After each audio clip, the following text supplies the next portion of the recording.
출애굽한 이스라엘 백성들은 홍해를 건너서 또 그 신광야를 통과하고 약 2달여 만에 시내산이라는 곳에 이르게 됩니다. 근데 이들은 출애굽하기 이전에 430년 동안 애굽에서 노예로 살았던 사람들입니다. 한번 생각해 보시기 바랍니다. 여러분, 43년이 아니라 430년입니다. 한 세대가 30년이라고 그러죠. 그러면 무려 15세대에 가까운 그런 시간 동안, 이 긴 시간 동안 남의 나라의 노예로 살았다고 그런다면 그들에게 있어야 될 것이 하나가 있는데요, 바로 노예근성이라는 게 있죠. 노예근성이라는 말이요, 뜻이 이렇습니다. 무슨 일이든지 주체성 없이 남이 시키는 대로 하거나 남의 눈치만 살피는 성질, 그런 뜻을 가지고 있는 말입니다. 그러니까 노예는요, 자기가 판단해서 이거 해야 되겠다 이런 거 없습니다. 주인이 하라면 하고 말라면 말고, 이렇게 더운 날도 주인이 밖으로 나가라고 그러면 나가야 됩니다. 너 짐을 지고 와야 된다 그러면 짐을 져야 되는 게 노예입니다. 주체성이 없습니다. 시키는 대로 하는 사람들이 노예입니다. 그렇게 430년 동안을 노예로 살았던 사람들인데 오직 하나님의 은혜로 출애굽은 했습니다. 그래서 하나님께서 약속하신 땅 가나안에 들어가서 하나님의 백성으로 하나님의 백성답게 살아가야 되지 않습니까? 근데요, 여러분, 모든 것이 그렇지만 하나님의 백성으로 살아가는 것이 그렇게 쉬운 일은 아닌 것 같습니다.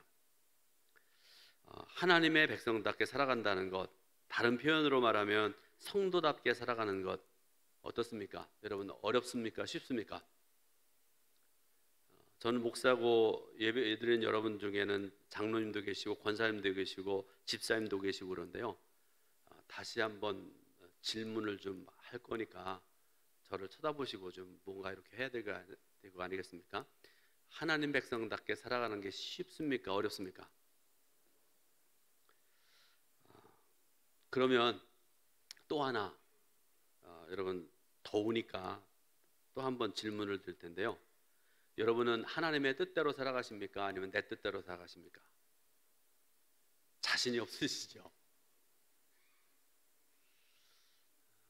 여러분 중에 대부분이 저는 그러리라고 생각을 하는데, 하나님의 뜻대로 살아가는 성도라면, 또 하나님의 뜻대로 살아가려고 애쓰는 성도라고 그러면 분명히 말씀드립니다. 그는 하나님의 백성이고 성도임에 틀림이 없습니다. 다시 본문으로 돌아갑니다. 출애굽에서 시내산에 도착한 이스라엘 백성들은 아무것도 모르고 어떤 성도들이 그러는 것처럼, 어떤 성도 말씀드렸는데요, 어떤 성도들은 그런 분들이 있습니다. 저한테 자주는 아니지만 그런 말씀을 하세요.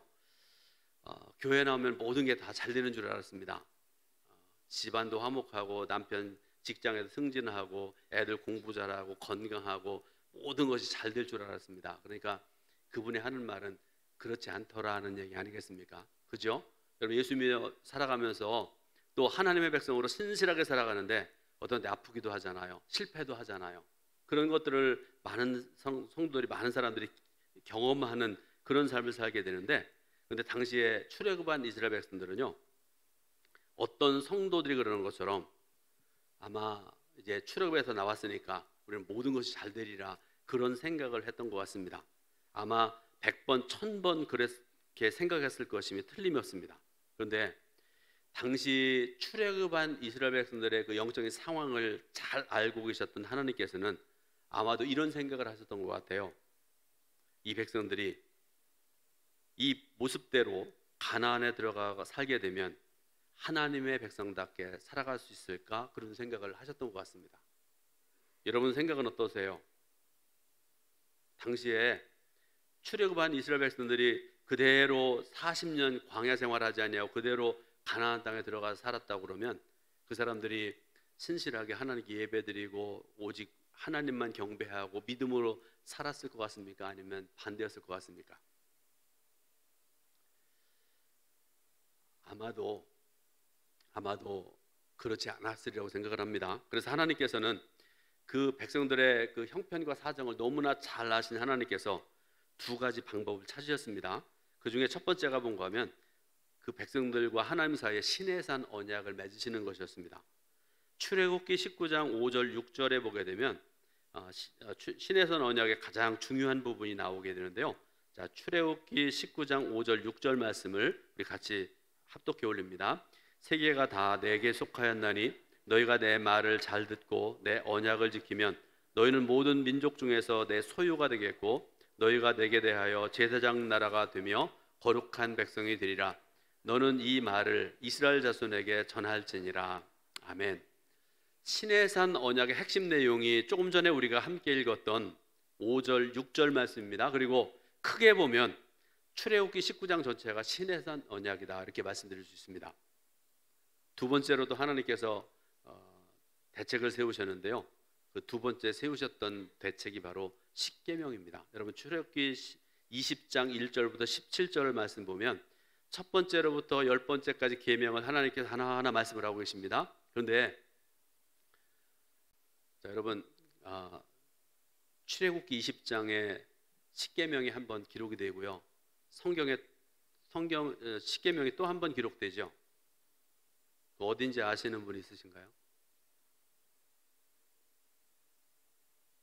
지난번 연합속회 때 맞추신 분한테 제가 상금을 드렸는데 출애굽기 20장에 한 번 기록되어 있고요. 그 다음에 신명기 5장에 십계명이 또 한 번 기록되어 있습니다. 그 이유가 있어요. 하나님께서 괜히 말씀을 반복해서 주시는 그런 하나님 아니십니다. 왜 하나님께서 두 번째로 말씀하셨는가 하면 자, 출애굽에서 이스라엘 백성들이 가나안에 들어가기까지 광야 생활을 40년 하잖아요. 근데 여러분 한 세대가 30년이라고 말씀드렸죠. 그들이 광야 생활을 하면서 하나님 말씀에 불순종하고 우상 숭배하고 이렇게 살아가다가 두 사람 제외하고는 광야에 다 죽어버렸습니다. 그러니까 신명기 상황을 보게 되면 백성들 중에 하나님의 그 십계명을 들었던 사람들이 없죠. 2명 빼놓고는요. 하나님께서는 이 세대에게 십계명을 다시 가르치시기 위해서 신명기 5장에 다시 한번 기록하셨다는 그런 말씀입니다. 자, 이스라엘 백성들이 하나님 말씀에 순종하고 그 말씀을 따라 살았더라면 복을 받았을 것임에 틀림이 없고요. 흩어짐을 면했을 것입니다. 그러나 십계명을 무시하거나 소홀히 여기고 지키지 않았을 때에는 다른 강대한 나라로부터 공격을 받고 포로 생활하고 가족과 민족이 흩어지는 비극을 경험했습니다. 그리고 여러분 이 원리는 당시 이스라엘 백성들뿐만 아니라 오늘 우리들에게도 적용되어집니다. 제 친구 목사님이 제가 이번 주에 십계명 설교를 한다고 그러니까 웃어요. 그러면서 웃으면서 무슨 십계명 설교냐 그러면서 웃어요. 그 웃음의 의미를 제가 압니다. 왜 그런가 하면 이 더위에 무슨 어려운 십계명 설교하느냐 쉬운 거 하지 뭐 그런 웃음 아니겠습니까? 근데 분명히 말씀드립니다. 오늘날 대한민국과 교회와 하나님의 백성들이 십계명을 다시 기억하고 말씀대로 살아야 될 이유가 분명히 있으십니다. 하나님께서 그런 말씀을 주시는 거죠. 여러분 미국이라는 나라 아시잖아요. 저는 미국이라는 나라를 유감스럽게 한 번도 가보지 못한 사람 중에 하나고 그런데요. 여러분 미국이라는 나라가 세계를 이끌어가는 나라입니다. 그런데 미국이라는 나라는 약 역사가 200여 년밖에 안 된 그런 나라입니다. 그런데 이 미국을 세운 사람들이 청교도라는 걸 여러분 알고 계시잖아요. 이들은 본래 영국에서 신앙생활하던 사람인데요. 정말 신실하게 신앙생활하던 그런 사람들이었는데 영국의 국교회가 이들의 신앙을 핍박하게 되니까 이 사람들은 떠납니다. 오직 신앙의 자유를 찾아서 배를 타고 떠나서 신대륙으로 가서 세운 나라가 바로 미국이라는 나라입니다. 근데 미국이 처음부터 강하고 잘 사는 나라가 아니었습니다. 여러분 많이 들어보셨겠지만 초기에는 엄청난 고생을 하고요. 그래서 믿음으로 그런 가운데에도 살아가니까 하나님께서 복 주시고 그래서 미국이란 나라 부강한 나라로 만드셨다 그렇게 말씀하시는데요. 그런데 미국이 제가 말씀 준비하면서 책에서 보니까 60년대부터 십계명을 무시하기 시작했다 이렇게 나와 있더라고요. 미국이란 나라가 60년대부터 십계명을 무시하기 시작을 했다. 이 나라는 성경을 제1주의로 살았던 미국이란 나라입니다. 그래서 여러분 지금도 대통령이 취임식 할 때 대법원장이 성경책을 앞에 이렇게 놓고 그 위에다가 대통령이 손을 얹습니다. 그러고서 선언을 하잖아요. 그런 나라입니다. 그런데 문제는 하나님의 말씀인 성경을 절대적인 가치에서 상대적인 가치로 하락시켜 버렸다는 말씀입니다. 60년대부터 그랬다고 그렇게 말씀을 해요. 절대적인 가치라는 게 뭡니까? 오직 성경 아니면, 하나님 말씀 아니면 우리는 살 수 없다는 그런 거 아니겠습니까? 상대적인 가치라는 건 뭔가 하면 하나님 말씀도 괜찮고 다른 것도 괜찮다는 그런 얘기입니다. 엄청난 차이가 나는 그런 말씀이죠. 그러면서 미국 사회는 동성애가 성행했고요, 마약 중독자가 늘어나기 시작을 했습니다. 많은 사람들이 그 이유를, 미국이 그렇게 된 이유를 십계명을 무시했기 때문이다, 잃어버렸기 때문이다, 이렇게 진단을 하고 있습니다. 지금 미국 사람들의 상황을 보게 되면 대부분이, 여러분 종교란 이렇게 있잖아요. 어디 가려면 기독교 우리가 이렇게 쓰잖아요. 미국 사람들이 대개는 기독교 혹은 캐톨릭 이렇게 쓰고 믿는다고 하는데, 삶의 내용을 자세히 살펴보면 형식적인 신앙으로 변질되어 가고 있다는 그런 얘기입니다. 그 결과로 몇십 년이 지난 오늘날 사회적인 혼란은 가중되었고요, 지금 세계 경제 위기의 주범으로 미국이라는 나라가 지목되는 그런 때까지 이르게 되었다는 말입니다. 그런데 여러분, 이런 일들은 대한민국에도 적용되는 이야기입니다. 일제 지배 36년 동안에 6.25 전쟁 3년으로 황폐화되었던 대한민국, 저는 그때를 경험하지 못했기 때문에 어르신들은 아마 기억하시고 다 알고 계시리라고 생각을 하는데요, 저도 60년대 말에 초등학교 들어가서 70년대 중학교, 고등학교를 다녔던 그런 사람입니다. 어렸을 때 생각을 해보면 미국에서 지원해준 그 분말 우유, 그러니까 지금처럼 우유가 이런 팩에 들어가지고 마시는 그런 우유가 아니라 분말 우유를 학교에서 나눠줬던 그런 기억이 있습니다. 또 밀가루나 옥수수로 만들어서 학교에서 배급해주는 빵을 먹고 자랐던 사람이기도 합니다. 그런데 불과 50년 내지 60년 만에 세계에서 주목받는 나라, 그 다음에 선진국으로 대한민국이 성장했습니다. 그 이유를 또 말씀을 하고 계세요. 우리 선조들이 6.25와 일제시대에 순교의 피를 흘리기도 하고, 가난하고 힘들었을 때에도 하나님의 말씀을 붙들고 새벽마다 기도하고 눈물의 그 기도 때문에 하나님께서 이 나라를 지켜주시고 부흥케 하셨다 하는 그런 말씀입니다. 지금 우리 한국교회가 세계 역사상 전무후무한 부흥을 이루었지만 지금은 무기력증에 빠져있는 것 같습니다. 사회적으로도 표적이 되어서요, 반기독교 세계로부터 무섭게 공격을 받고 있는 그런 상황입니다. 교회가 조그만 거 잘못해보세요, 막 공격을 해야 되지 않습니까? 불과 20년 전만 하더라도 선교에 불이 붙어서 미국 다음으로 많은 선교사를 파송했던 나라가 이 대한민국이라는 나라인데, 지금 그 열정도 식어져 가고 있는 그런 상황입니다. 여러분, 이 엄청난 이 지난한 숙제를 풀어야 되는데 어떻게 풀어야 되는가? 해법은 간단합니다. 전심으로 하나님을 경외하는 것입니다. 하나님의 삶의 원칙과 방법을 지키는 것입니다. 이것을 다른 말로 말씀드리면 십계명을 기억하고 십계명을 지키라는 그런 말씀입니다. 이것이 하나님의 원칙이고 하나님의 방법입니다. 그러면 하나님께서 우리에게 주신 십계명을 주신 이유가 무엇일까를 우리가 생각을 해봐야 되겠습니까? 출애굽한 이스라엘 백성들이 그 험한 광야에서 40년 동안 무엇을 먹고 어떻게 살 것인가, 어떻게 사회를 유지하고 지킬 것인가에 대해서 하나님께서 이스라엘 백성들에게 주신 원칙을 바로 뭔가 하면 십계명이었다 하는 그런 말씀입니다. 그래서 백성들은 목숨을 걸고 십계명대로 40년 동안 살았고요, 그 결과 무사히 40년의 광야 생활을 지낼 수가 있었다라는 그런 말씀이죠. 오늘날 한국교회가 2세대에 접어들었다는 그런 말을 들었습니다. 깜짝 놀랐는데요, 무슨 말씀인가 하면, 예를 들어서 1세대 그리스도인들은 오직 교회밖에 몰랐던 그런 시기가 있었습니다. 어렸을 때 어르신들 신앙생활하는 거 보면요, 정말 열심히 했습니다. 교회를 짓는다고 그러면 자기 집을 팔아서 헌금을 하기도 했고요, 또 어떤 분들은 집 하나밖에 없는데 집을 담보로 잡아가지고 교회에다 내놓기도 하고 헌신하는 그런 삶을 살았던 분들이십니다. 가난 속에서도 오직 하나님 한 분만을 붙들고 살았던 사람들이 1세대 그리스도인들이었습니다. 우리 선배들이었다는 그런 말씀입니다. 근데 지금은 어떻습니까? 교회를 짓는다고 그러면요, 반수 이상이 교회를 옮긴답니다. 이 교회 힘들겠네, 그리고 다른 교회로 옮긴대요. 헌신하기 싫다는 것이죠. 여러분, 다시 한번 말씀드리는데, 십계명은 무엇일까를 오늘 시간에 말씀드리려고 하는데 세 가지 간략하게 말씀드립니다.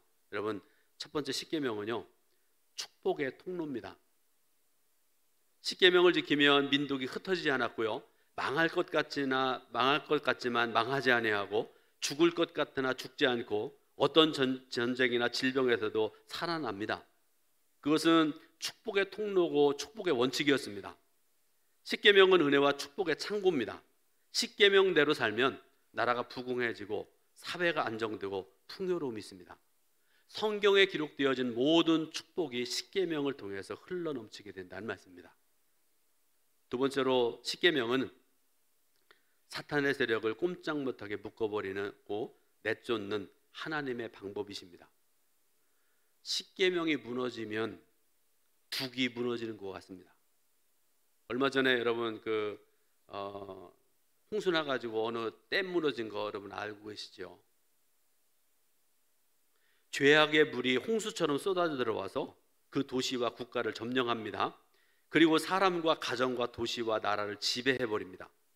그러므로 성도 여러분, 십계명을 붙들고 있어야 됩니다. 십계명은 사탄을 내쫓는 하나님의 방법입니다. 사탄이 아무리 우리를 공격하고 우리를 넘어뜨리려고 할지라도 십계명만 붙들고 있으면 7길로 도망칠 줄로 믿으시길 바랍니다. 세 번째로, 십계명은 신약 시대로 오면 율법이 아닌 은혜로 변화되어집니다. 십계명을 지키는 것은 그렇게 어려운 일은 아닙니다.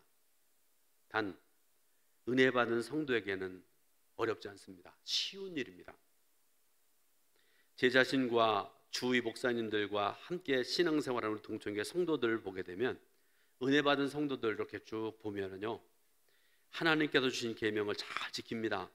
또 하나님 말씀을 지키고 살려고 애들을 쓰고 있습니다. 11조 생활도 잘하고, 아무리 어려워도 하나님 중심으로 살아가고, 주일도 잘 지키며 살아갑니다. 거짓말하지 아니하고요, 도둑질하거나 이웃 것을 탐하지 않습니다. 물론 살인하지도 아니하고 간음하지도 않습니다. 이런 성도 성결하죠. 이런 가정은 깨끗한 그런 가정이 될 수가 있는 것입니다. 그러나 십계명에 대한 기준을 허물어버리면 그 순간부터 예수 믿는 사람이라고 하면서도 술집에도 가고요, 예수 믿는다고 그러면서도 마약도 하고요, 예수 믿는다고 하면서 도둑질을 하고 나쁜 짓들을 앞장서서 하는 그런 사람들이 있습니다. 요즘 서구 사회가 이슬람화가 급속도로 진행되고 있다는 그런 걱정들을 합니다. 이슬람 신앙을 가진 사람들을 모슬렘 이렇게 얘기하잖아요. 이 사람들이 자기들이 신앙생활하는 것을 모스크라고 얘기하는데요, 특히 유럽 같은 데 가게 되면요, 엄청나게 큰 교회들이 예배드리는 사람들이 없어가지고요, 팔려나가잖아요. 술집도 되기도 하고, 이 이슬람 사람들이 그걸 사가지고요, 모스크로 사용하기도 합니다. 우리나라에도 이슬람 선교사들이 많이 들어와 있다고 그래요. 어느 책에 보면 한 4만 명 정도가 들어왔다고 그러는데요, 모르겠습니다. 그 정도가 맞는지 모르겠습니다. 그런데 이들의 목적이 뭔가 하면 한국 여자와 결혼하는 게 이 사람들의 목적이랍니다. 여러분, 이슬람교를 가진 남자들은요, 합법적으로 아내를 4명이나 가질 수 있어요. 그래서 자기 나라에서 이미 아내를 셋이나, 예를 들어서 셋이나 얻어놓고 한국에 와서 또 다른 아내를 얻어서 또 그 아내와 사이에서 애를 막 5명, 10명씩 낳는다고 생각을 해보세요. 그래서 한국의 아내, 한국의 자녀들 이슬람화 시키는 것입니다. 그런데 여러분 한번 생각을 해보세요. 우습게 여기지 말아야 됩니다. 이런 상황이 50년이 지나고 100년이 지난다고 생각을 해보세요. 우리나라가 어떻게 되겠습니까? 그러므로 십계명을 붙들고 삶의 원칙으로 삼아야 됩니다. 그래야 막아낼 수가 있다는 말씀입니다. 십계명은 2가지로 구성되어 있습니다. 하나는 하나님 사랑, 둘은 인간 사랑입니다. 제1계명부터 4계명까지는 인간이 어떻게 하나님을 믿고 사랑해야 되는지에 대해서 말씀을 하시죠. 제5계명부터 10계명까지는 어떻게 인간을 사랑하며 살아갈 것인가에 대해서 말씀을 하세요. 그러니까 여러분 10계명은 사랑밖에 없어요. 그런데 인간관계를 사랑의 관계로 잘 할 수 있는 방법이 두 가지가 있다고 말씀을 하세요. 마태복음 22장 37절부터 40절에 보게 되니까 예수님께서 십계명에 대해서 언급을 하시는데요, 함께 말씀을 봉독해 올립니다. 예수께서 이르시되 내 마음을 다하고 목숨을 다하고 뜻을 다하여 주 너의 하나님을 사랑하라 하셨으니 이것이 크고 첫째 되는 계명이요 둘째도 그와 같으니 내 이웃을 내 자신같이 사랑하라 하셨으니 이 두 계명이 온 율법과 선지자의 강령이니라. 아멘. 그러므로 여러분, 하나님을 사랑하고 이웃을 내 몸같이 사랑하는 것이 십계명이라는 말씀입니다. 그렇게 하면 저와 여러분들이 복을 받고 형통하고 사탄의 세력이 감히 들어오지 못합니다. 인간 중심으로 살아가는 삶이 아니라 하나님 중심으로 살아가면 하나님께서 저와 여러분들을 지켜주실 줄로 믿으시길 바랍니다. 출애굽기 20장 1절부터 3절, 오늘 본문이죠. 다시 한번 우리 한 목소리로 합독해 올립니다. 하나님이 이 모든 말씀으로 말씀하여 이르시되 나는 너를 애굽 땅 종되었던 집에서 인도하여 낸 내 하나님 여호와니라. 너는 나 외에는 다른 신들을 내게 두지 말라. 아멘. 사랑하는 여러분, 이것이 제1계명입니다. 하나님께서 가장 싫어하시는 것이 있으세요. 다 사랑하시는데 하나님께서 싫어하시는 것 한 가지 있는데, 그게 뭔가 하면 다른 신을 섬기는 것, 다른 말로 하면 우상을 섬기는 일을 하나님께서 가장 싫어하십니다. 사람도 그렇습니다. 저는 결혼하고 난 이후로 길을 가다가 여자 만나면 얼굴을 돌립니다. 거짓말인 것 같습니까? 목사가 강단상에서 거짓말할 것 같아요? 근데 친구는요, 그런 친구가 있어요. 예수는 믿는 것 같은데요, 목회 안 하는 친구인데, 이 친구는 뭐라고 얘기하는가 하면 길을 가다가 예쁜 여인을 만나면 최소한 3번을 쳐다봐야 그게 예의래요. 안모라고 하는 친구가 있습니다. 아주 성공한 친구인데 그런 얘기를 우스갯소리로 합니다. 여러분, 결혼했는데요, 내 배우자를 옆에 두고 다른 사람 자꾸 쳐다보고 관심 가지고 사귀고 심지어는 딴 살림 차리고 안 되잖아요. 그러면 가정이 무너집니다. 우리의 삶이 무너집니다. 이사야서 43장 10절부터 13절에서 이렇게 말씀을 하고 계세요. 이사야서 43장 10절부터 13절 말씀을 같이 봉독해 올립니다. 나 여호와가 말하노라. 너희는 나의 증인 나의 종으로 택함을 입었나니 이는 너희가 나를 알고 믿으며 내가 그인 줄 깨닫게 하려 함이라. 나의 전에 지음을 받은 신이 없느니라. 나의 후에도 없으리라. 나 곧 나는 여호와라. 나 외에 구원자가 없느니라. 내가 알려주었으며 구원하였으며 보였고 너희 중에 다른 신이 없었나니 그러므로 너희는 나의 증인이요 나는 하나님이니라. 여호와의 말씀이니라. 과연 태초로부터 나는 그이니 내 손에서 건질 자가 없도다. 내가 행하리니 누가 막으리요. 아멘. 사랑하는 여러분, 다시 말씀드립니다. 하나님 외에 다른 신은 존재하지 않습니다. 하나님 외에는 사탄만이 존재할 뿐입니다. 사탄이 여러 가지 방법으로 인간 안에 우상을 만들어 놓는 것입니다. 우상은 인간이 만든 것이고요, 우상은 헛것입니다. 아무것도 안 됩니다. 그러므로 우리에게 아무런 유익도 줄 수 없는 것이 우상입니다. 그런데 어떤 어리석은 인간들은 우상을 섬기는데요, 우리가 하나님을 섬기는 것보다 100배, 1000배나 열심히 섬기는 자들이 있습니다. 성경을 봐도 나오잖아요. 우리 주변에 봐도 그런 사람들 있지 않습니까? 사랑하는 여러분, 성경에 나오는 우리가 믿는 하나님의 특징이 있으세요. 오늘 결론적으로 3가지를 말씀드리는데요, 첫 번째로 하나님은 창조주 하나님이십니다. 세상의 모든 만물을 창조하신 하나님, 지구도 만드셨고 별과 달도 만드셨고 수많은 동식물들도 그리고 인간들도 만드셨습니다. 그러나 우상들은 창조할 수 없습니다. 하나님만이 땅 위에 땅 아래 모든 만물의 창조자시고 통치자시고 하나님만이 하늘과 땅의 유일한 하나님이십니다. 그리고 하나님은요, 시작도 없으시고 끝도 없으세요. 창조 이전부터 계셨고요, 세상 종말 이후까지 계시는 분이 여호와 하나님이십니다. 사람은 다 정해져 있잖아요. 제가 비밀 하나 여러분들에게 알려드릴 텐데, 저는 1961년 1월 10일 날 태어난 사람입니다. 그리고 언제인지 모르지만 하나님께서 언제 부르시면 가야 될 인생이잖아요. 저뿐만 아니라 여러분 다 그렇지 않습니까? 근데 하나님은 출생도 없으시고 죽음도 없으신 하나님이세요. 두 번째로, 하나님은 유일하신 하나님이십니다. 제가 일부 예배 때 실수했는데요, 하늘을 보세요 그랬는데 하늘이 안 보이잖아요. 여러분 상상을 해보세요. 하늘에 태양이 2개 떠 있는 거 보셨어요? 절대로 그럴 수 없습니다. 하늘에 태양이 2개 뜨면 여러분 이거 큰일 나는 일입니다. 우리 하나님도 오직 유일하신 하나님이신 줄 믿으시길 바랍니다. 마지막으로 하나님께서는 삼위일체로 존재하신 하나님이십니다. 제1위의 하나님은 앞에서 말씀드렸죠, 창조주 하나님. 제2위의 하나님은 우리를 죄에서 구원하신 구원자 예수님이십니다. 제3위의 하나님, 보혜사 성령님, 이렇게 말씀을 하시죠. 여러분 보혜사가 무슨 뜻입니까? 돕는 자란 뜻을 가지고 있는 말입니다.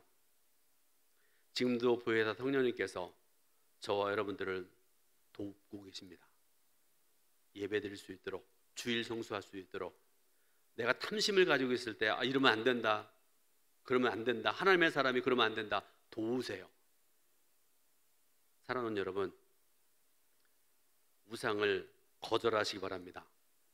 예수의 이름으로 물리치시기 바랍니다. 그리고 오직 하나님만 믿으시길 바라고요.